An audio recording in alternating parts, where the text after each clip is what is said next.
BFM Business, Startup & Co.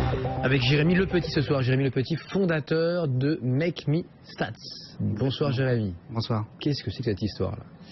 Alors Make Me Stats, c'est un outil de veille et d'analytique social media.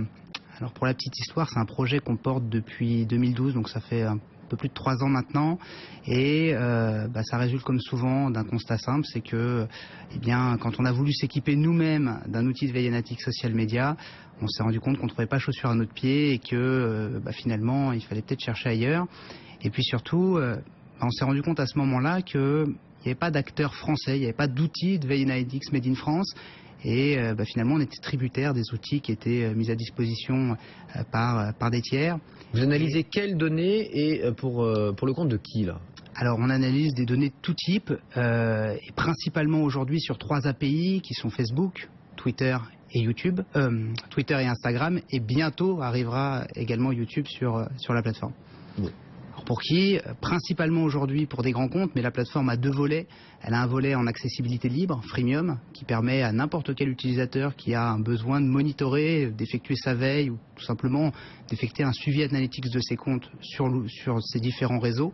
Et dans ce cas-là, on va avoir une cible extrêmement variée. Ça va de l'étudiant en passant par n'importe quel acteur plus ou moins touché par le marketing et la communication et qui a un intérêt à aller surveiller les réseaux sociaux. Et puis là, vous donnez quel type d'informations là sur ce modèle freemium là? Alors, c'est une particularité et c'est aussi un élément extrêmement différenciant nous concernant, c'est que on va se concentrer sur ce qu'on va qualifié d'indicateurs essentiels. Donc on va vraiment, et c'est un constat qu'on a fait, c'est que grosso modo 10% des données disponibles présentent une réelle valeur ajoutée et surtout on se rend compte que 98% des besoins n'importe quel acteur, quel que soit son secteur d'activité, va être commun à l'ensemble de ces acteurs. C'est-à-dire qu'ils ont tous besoin des mêmes insights et il y a seulement 2% de spécificité. Du coup on a pris un parti qui consiste à se focaliser dans un premier temps sur ce qui est essentiel et donc aller crawler sur les différentes API un socle d'insights commun à n'importe quel utilisateur et ensuite pour bien évidemment nos utilisateurs premium leur donner la capacité via un outil qu'on a développé qui est dédié à cela, la possibilité de venir ce qu'on appelle configurer son dashboard et on va leur donner la possibilité de venir créer leurs propres indicateurs à la volée.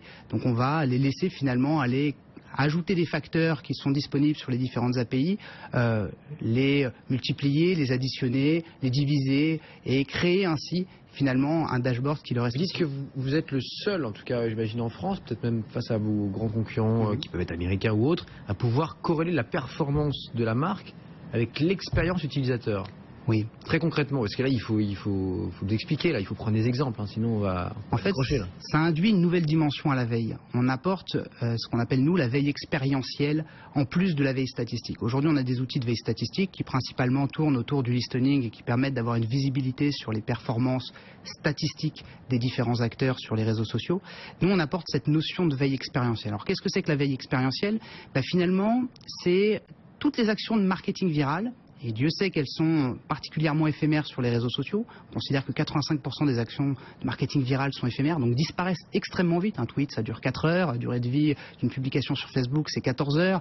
Une opération spéciale sur les réseaux sociaux n'excède rarement 3 semaines. Du coup, comment benchmarker, comment tirer des enseignements et finalement améliorer les performances? Quel impact ça a eu? Comment peut-être mes concurrents l'ont regardé?